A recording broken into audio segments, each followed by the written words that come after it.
पुणी शीतरे थरिब ओडिशा आसंता 11 और 12 तारिख रे राज्य रे केतेक जिल्ला रे वर्षा हेबार संभावना रही। कारण एही किछि दिन हेबो शीत कमिबा परे प्रबल खरा आरंभ होईछि। राज्य रे एबे किछि जिल्ला रे घन कुहुडी मध्य होई पारे।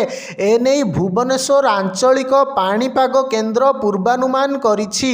भुवनेश्वर आंचलिक पाणीपाग केन्द्र जारी करिथिबा बुलेटिन अनुसार 11 तारिख रे नुआपड़ा, बलांगीर, सोनपुर, बौद्ध, बरगढ़, झारसुगुड़ा, सुंदरगढ़, संबलपुर, देवगढ़, अनुगुल, ढेंकानाल, जाजपुर, भद्रक, बालेश्वर, मयूरभंज और केन्दुझर जिल्ला रे गोटिए रु दुईटी स्थान रे स्वल्परु मध्यम धरण वर्षा होई पारे। सेहीपरि 12 तारिख रे उपकूल ओडिशा समेत मयूरभंज, केन्दुझर, अनुगुल, ढेंकानाल, सुंदरगढ़ और बौद्ध जिल्ला रे गोटिए रु दुईटी स्थान रे स्वल्परु मध्यम धरणर वर्षा हेबार संभावना रहिछि।